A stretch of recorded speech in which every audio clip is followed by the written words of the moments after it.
T, bringing you 3 very colorful trappers from Rough Rider. Rough Rider is a company out of China that is usually sold through Smoky Mountain Knife Works or wholesale sold for retail stores. The cool thing about Rough Rider is they make a lot of classic slip joint shapes, and then they sell them for a very reasonable price. This glow scale one was about, I think it was just $10, like $9.99. And it doesn't have the double detent of the other ones, but other than that, it's very similar.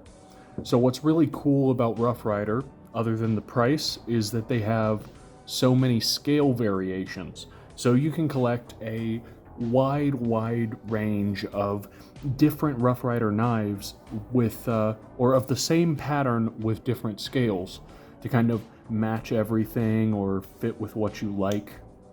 So I thought I would bust out some variations and we could kind of get an idea. These are, from top to bottom, the glow scale,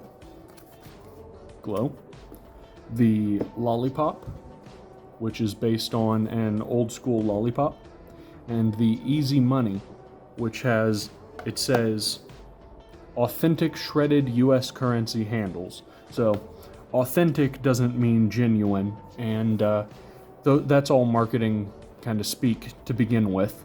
So I'm assuming they have some kind of pretty good looking fake bills that are shredded up, then put in an epoxy handle that is flat.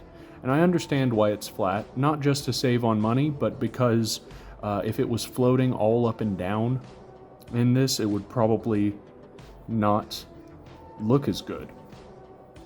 So the blades on all of these are advertised and marked as 440 steel.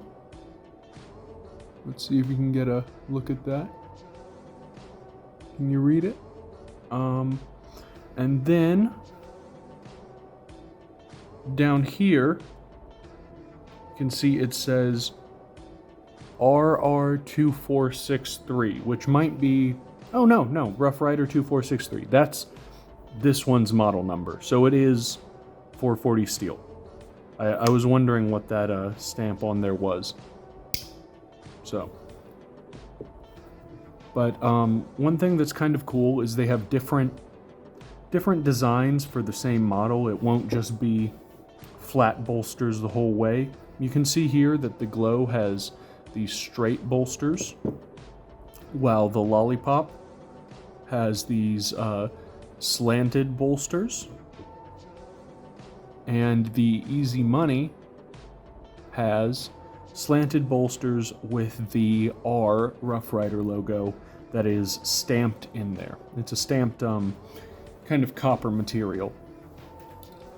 So the Trapper pattern of knife is an old style design.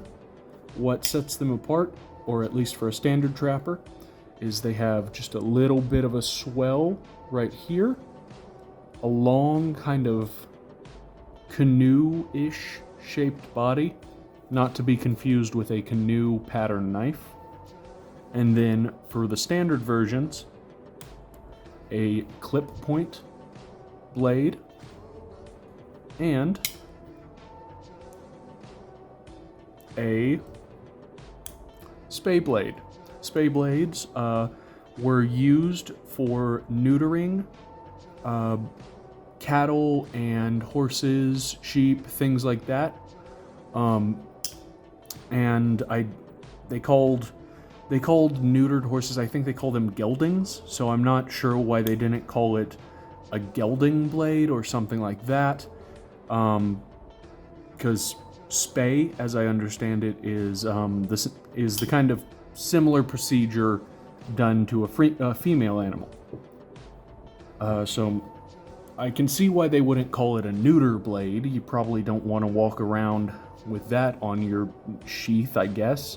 or a castration blade, but I don't really understand why they didn't call it something else. Maybe my theory is that people thought it looked kind of like a spade, like a shovel as well. So less educated people on the frontiers and in the Old West would say it's got a spade blade. And so the people that said spade blade, it kept. It made sense and it stuck, even if you were not smart enough to know what a neutering was. But that's total speculation. I haven't looked this up. Nobody really knows why it's called a spay blade and not a neuter blade. We just know why it's called a spay blade in the first place. And it was really useful because it wouldn't nick arteries or veins and stuff like that. These versions, some of them, as you can see, the glow has a single detent, while these have a double detent.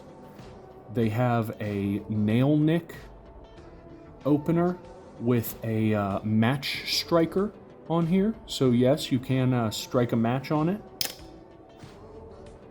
And other than that, they're done with pin style construction. And out of the box, the factory sharpness is pretty bad, I gotta say. They are not the best in the world. They are... You can't really see the edge on this camera, I don't think, super well. But it's a very steep edge. That is just kind of way blockier than a blade this thin will be able to take. It can take a much thinner edge. Now, I worry about that a little bit with the easy money etching here on this, but I've got a little bit of room. It's got a good size, let's pop that back open, kind of sharpening choil here. The edge runs all the way up till this little nick, so you aren't having it thicken out and mess up with your sharpen. So let's pop all of these open. Let's pop all of these open so you can get an idea of how they look like that. The regular trappers really fill up your hand nicely. Not a full fat grip, but the length and the profile is nice. The extra blade sticking out here is actually not much of a concern because it just slots into the finger grooves of your hand, but as is a bit of a concern with all slip joint knives, if you work it way too hard, it can fold up on you. And you do not want to chop yourself like that. And also, with a slip joint, you can't go tip down. You cannot do any tip down work because it will eventually slip on you. Now the double detent adds an extra bit of safety there for you and a very satisfying snap two ways, but you can still fall victim to the dreaded slip joint snap close. And that's why largely we use liner locks today. But they're still a perfectly useful knife, just not a hard use knife on the level of an Emerson or something like that. And so personally, I'm not going to rate these knives on a scale out of 10.